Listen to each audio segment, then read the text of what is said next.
Shalom, shalom, all my father's children, all esteemed to Yahuwah. I wanted to read some words of our King, Yahushua HaMashiach. If you've seen in the past, even if you haven't seen in the past, I have issued several warnings regarding the Gentiles. And today, we're going to focus on the bloodline Hebrew Israelites, which I myself am one, from the tribe of Yehuda, scattered here into the Americas in captivity. My ancestors who were transported here via slave ships. I'm a bloodline Hebrew Israelite. And I am definitely grateful and acknowledging Abba Yahuwah for opening my eyes to the truth. And it saddens me to have to bring this word forth today, but it is what it is. Because just as there is a requirement for Gentiles, a type of heart posture that they have to enter into the kingdom, for that it's even that much more for us as bloodline Hebrews, because our forefathers went into covenant with Abba Yahuwah. Abba Yahuwah gave our forefathers the Torah. He gave them the oracles.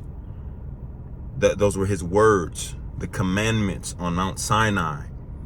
He went into covenant with Abraham, Yitzhak, and Yaakov. And because of that, there is a requirement for us to have a certain type of heart posture to enter into Yahuwah's kingdom. Now, I want to read this. I want to read this. I'm going to let the script speak. But I want to read Matthew chapter 8, starting at verse 5.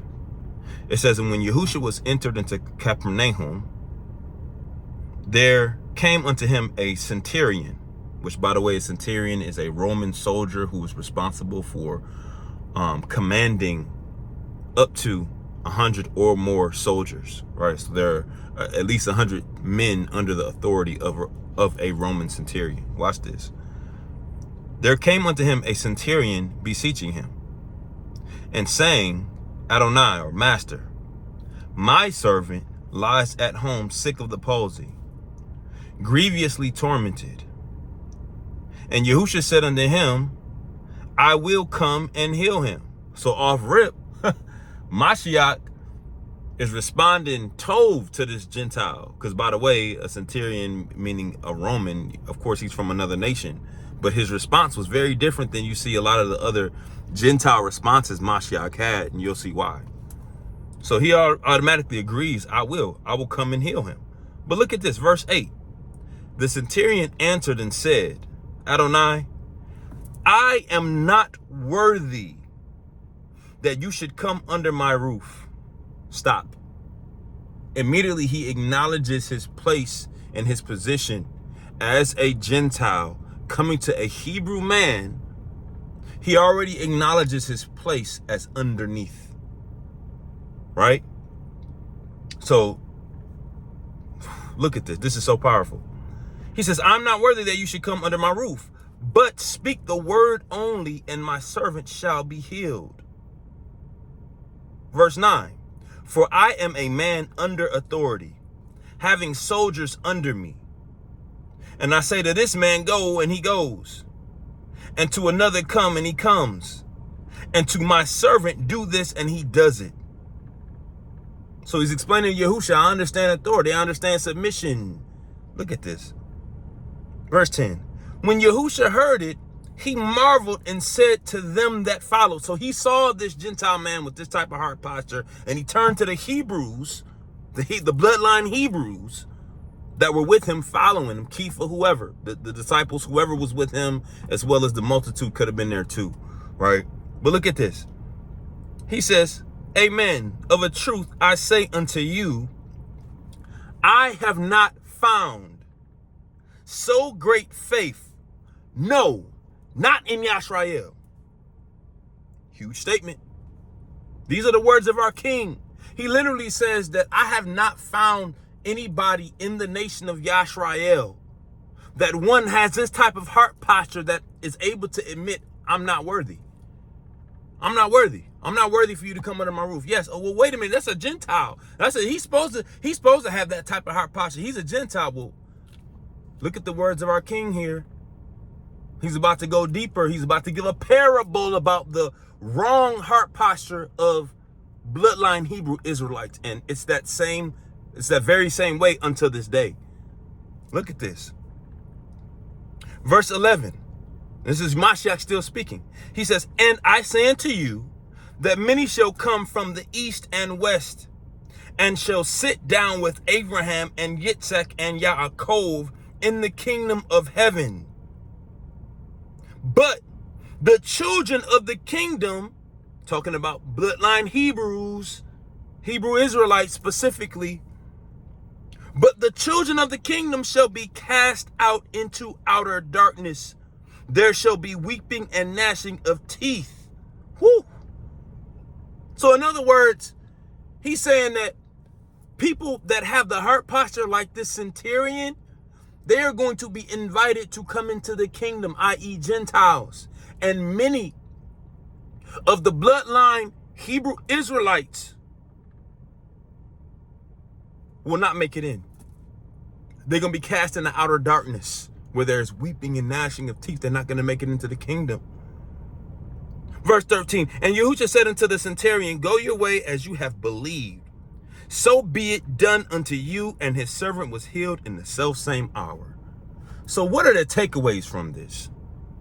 Because recently I read all the Besoras in a few days, and if I had to summarize the message for Hebrew Israelites from what I read in this Besora, if I had to summarize it, break it down to one word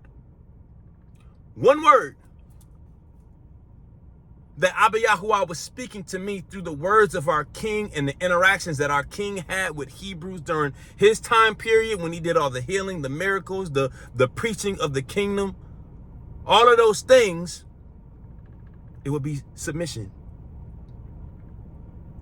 That's the problem with bloodline Hebrew Israelites, is the fact that when we come into this knowledge of truth, we don't assume the position of submission. Therefore, we do not produce a faith that brings forth the esteem of Abba Yahuwah in Yahushua being able to reign over us, because we lack the desire to submit to an authority. Even to this very same day, we don't want to submit to an authority. We don't even want to come together. We don't even want to come together. Not in truth and in righteousness and in humility and crying out to our king. We want to have a million different doctrines. We all want to teach, especially to the men. Don't nobody want to submit and be a son and be a servant. Everybody has to be a more. Everybody has to be a teacher. Everybody got to be a prophet. Everybody got to be an elder. Everybody has to usurp their authority over the order that Yah set up. Why? Because it goes back to the lacking of submission, which this centurion had down. That's why Mashiach marveled and he said, man, I haven't seen so great faith in Israel. I thought we were talking about submission. I thought we were talking about submitting to an authority. Well, guess what? You cannot produce a faith that's pleasing to the Father without first submitting to his authority. And I ain't necessarily just talking about Yah's authority alone by itself. I'm talking about his authority that is delegated through his order through a man. Yeah. See, us Hebrew Israelites, man, we spoiled. Yeah, we're spoiled. We think that we just automatically are worthy of entering into the kingdom because of what our ancestors went through, not knowing that our ancestors went through what they went through and we're going through what we're going through because of what our ancestors did. They would not overall submit to Yahushua HaMashiach. Yeah, you had some that believed, but the night of his death, he was betrayed by all of his Talmudim, right? Oh, and by the way, our ancestors said, let his blood be upon us and upon our children. The centurion didn't say that. The Gentiles didn't say that. Our forefathers said that. So what that tells me is that lack of desire for submission proves Mashiach's point as to why, when it comes to who's getting into the kingdom, It's going to be so many Gentiles who produce that heart posture because we as bloodline Hebrew Israelites, we don't want to do the work to get the foolishness, the rebellion out of our hearts to truly submit to our King and to his order. We got a submission problem. What's the warning? The warning is, Israel, you need to learn submission. You need to learn how to submit under the authority of Yah through what he has set up, through his order, through the 100% man, 100% Yah, Yahusha. And watch this, those who he has commissioned and called to speak his word and bring forth his righteous judgment in the earth realm. Yes, you are supposed to have a personal relationship with him. Hallelujah. And I'm not taking that away. But what I'm saying is that our lack of submission to authority separates us from Yah and from producing the type of faith, emunah, belief, firmness that Mashiach is looking for and expecting upon his return. This is why in the book of Luke, I believe it's chapter 18, he says, will the Son of Man find faith in the earth? Rhetorical question. Will he find somebody who's able to submit to his authority?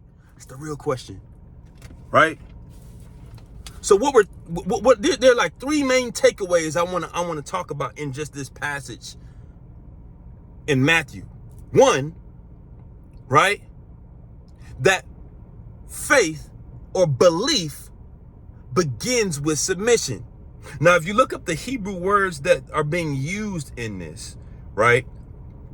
That verse number 9 where he says, I am a man under authority, that word under is submitted. And it's the Hebrew word kana, right? And it's the idea of being under, being submitted to, the idea of tapping out, right? Also the idea of bending one's will to the will and desire of one who is above him or her, right? Then you get authority, which is the word mis-salah, mem, shin, lamet, hey. Watch this. And it's the idea of regulation. So what the centurion was communicating to Mashiach before the healing even took place, he was telling him, I totally understand regulation. I understand that according to the divine realms in who you are, as Yahushua HaMashiach, I have to be submitted to your divine regulation in my belief and in my heart posture. And I am absolutely that. And I'm a Gentile. This is what he was communicating to Yahushua, right? And so Yahushua's response was he marveled so much because think about this. This is around the time period where he had healed 10 lepers and only one turned around and said, thank you, said Todah, master. So saying all this to say overall, Israel does not have this type of heart posture, and it's still that same way to this very day. I'm talking about Hebrews in the truth for however many years still have this same stubborn, rebellious, avoidant ruach of unsubmission, which produces a lack of faith, a lack of belief, a lack of being able to produce what's necessary for Abba Yahuwah to respond appropriately and ultimately for us to get into the kingdom. It's what it is. Israel is spoiled. Israel does not want to submit. They didn't want to submit then, and they still don't want to submit to this day. And when you do see orders, and when you do see the ruach of Yah, of righteous judgment going forth, you look at it as wicked. You look at it as idolatry. You look at it as something that's weird or negative, and you do not perceive the ruach of Yah. But I'm here to warn you, you better be careful what you put your mouth on. Because at the end of the day, when Mashiach returns, all of the rebels will be purged out. If you don't purge the rebellion out of your heart, you will be purged out and will not be able to enter into Yahuwah's kingdom. Mashiach said it in his own words in Matthew chapter 8. I'm going to read this again so y'all can get the picture. This is a stern warning. These are not my words. These are the words of the king. And I say unto you that many shall come from the east and west and shall sit down with Abraham and Yitzhak and Yaakov in the kingdom of heaven. But the children of the kingdom shall be cast out into outer darkness. there shall be weeping and gnashing of teeth. Israel, learn submission. Your prayer needs to be, Abba Yahuwah, teach me submission. Get the rebellion out of my heart. Get the lack of inability to perceive your ruach and to submit to it out of my heart, because I know that my insubordination, my inability to be subordinate, submitted under your order, will keep me out of your kingdom. That needs to be the prayer for Yisrael. Stop focusing and worrying about the Gentiles. Yah will handle that. Those who have an ear to hear, to receive and to submit and to cleave onto Yisrael that's doing this, they're going to do that and they're going to be just fine. You, Israel, you focus on Yahusha. You focus on submitting under that order, and whatever man or whatever woman or whatever vessel Abba Yahuwah sends you to lead you and to guide you to a place of perfection when it comes to submission. That's the word of Yahuwah. That's the warning. Shalom.